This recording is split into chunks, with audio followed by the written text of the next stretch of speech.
Welcome to the Preeminence Daily Podcast. I'm your host, Matthew J. Peters, founder of Ascend. Be sure to grab your ultimate guide to preeminence at preeminence.tv. Today we're talking about the 4 qualities of futures. So tune in, listen up, and get ready to take a focused action on your message, mission, and presence to create accelerated results starting right now.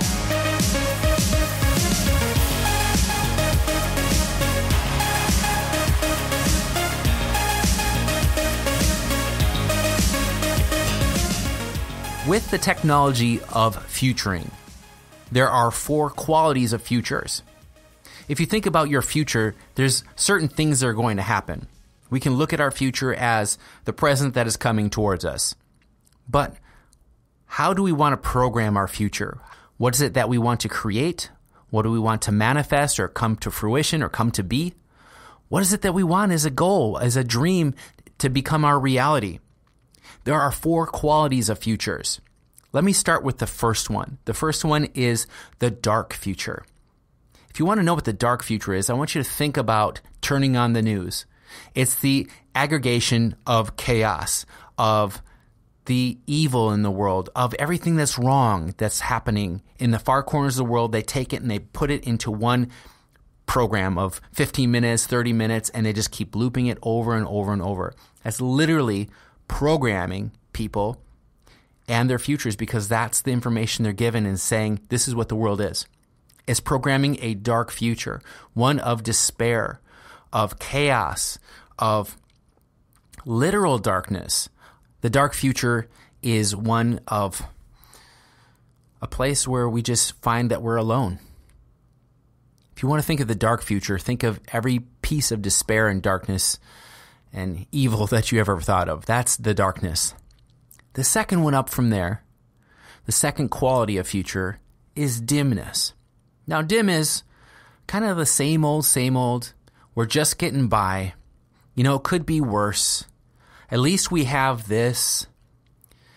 It's a complacency.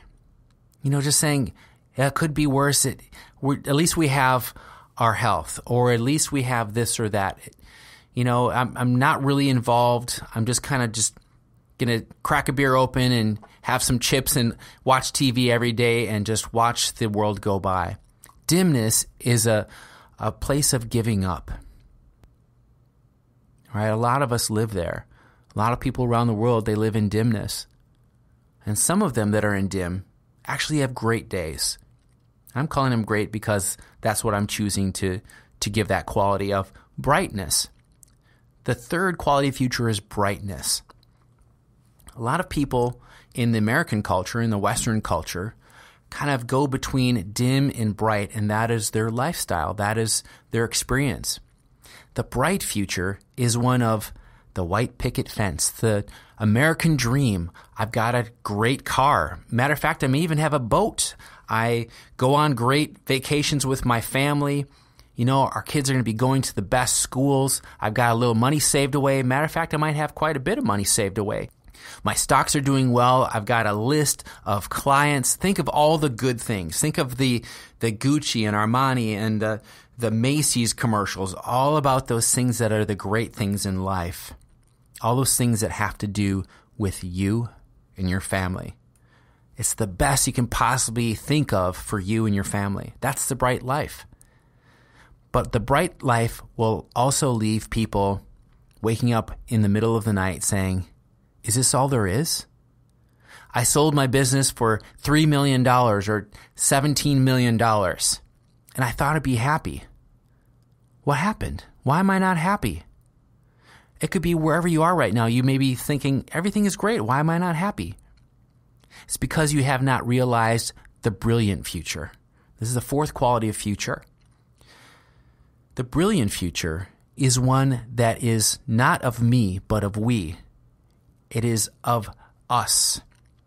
It is, I have a dream and a vision and goals that are so big, I can't do it alone. It's not about me. It's about us and the future where we have more opportunity, where we bring more people to the conversation, where people have more freedom. The brilliant future is one where in your future, you're creating a place at the table for others. You're saying, you know what? Here's my vision. Here's what I would love to see happen in the world that is the betterment for all humanity, for our environment. And here's what I need. Here's the place for you. The brilliant future is the one where people create foundations, where people create organizations that go and feed the world in different ways. Maybe it's food, maybe it's education, but it's not a distribution of wealth. It's the realization and the distribution of the abundance that is. It's the expansion of humanity. It's the up-leveling, the elevating of humanity in education, in our spiritual lives, in our health, in wellness, in business, in finance, in revenue. It's the good for all people. Now, even in the brilliant future, you can have a lot of bright aspects. As you're building your organization and there is excess cash that is being thrown off, you can have the toys. But your life is not about the toys. You don't stop at, I'm sending my child to this Ivy League, and that's the end of it. You're saying, I finally accomplished that in my life. That's something I set out as a goal about me and my child. Why is that child going to Ivy League? What will that help them create in the world? When you put in your child's mind, in your student's mind, in the minds of those people you serve, that there is more to this conversation, that I'm building something and I'm in the process of preeminence, moving something way into the future. I'm thinking 10 years out, 25 years out, 50, 100, 200, 300 years out. As some of the futurists are doing, they're looking 100 plus years out. They're seeing, how can we create something brilliant, beautiful, that is going to enrich humanity? It's not just about me and exploding my business and having the lifestyle of the rich and famous. It goes far beyond that. So you have the dark future. That dark future doesn't necessarily have to just be in your finances or in your business. Your dark future could be in your health, in your spirituality. What would those look like? What would your dark future of your health be like?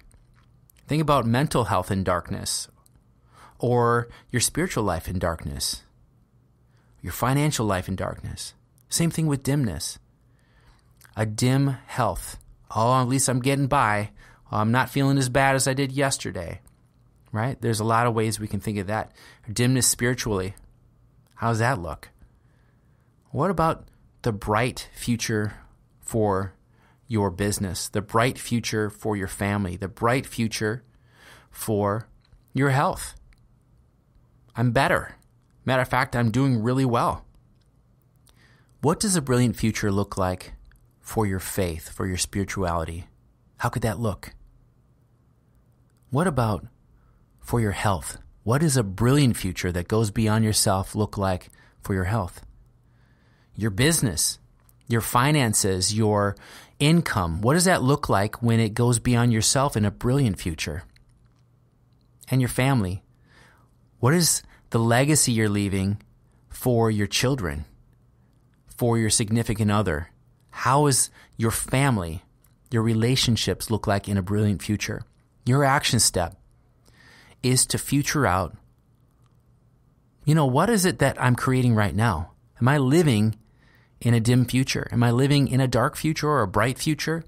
Are my goals, the biggest I can think of is still myself and my family? That's a bright future. Now, many people will tell you there's nothing wrong with any of those, but I got to tell you, the little time that we have in this life, why would you go for anything less than something that's going to affect humanity for years, decades, hundreds of years, centuries? Why would you not just do that right now? As someone who is pursuing preeminence, it's got to go beyond you. You've got to have seats at the table for other people. If you think you want to be a titan of industry and you have yourself at the center, you need to think about that. So your action step is really see where you're at. What are you creating right now in all those areas of your life? And how do you want to shift that? This daily podcast is all about you becoming the preeminent voice in your marketplace. So take the consistent and necessary action each and every day on what you've learned over the last few minutes. When, not if, when you're ready to take your business, your organization, your name, your brand, and your commitment to the level of preeminence, head on over to preeminence.tv where you can download your own copy of the Ultimate Guide to Preeminence, enroll in the Elevation program, and join us on one of our next live events. If you're not subscribed, simply visit iTunes, Stitcher, or Google Play right now and click subscribe. Until tomorrow, make today and each and every day count towards creating preeminence in your space and a legacy that matters.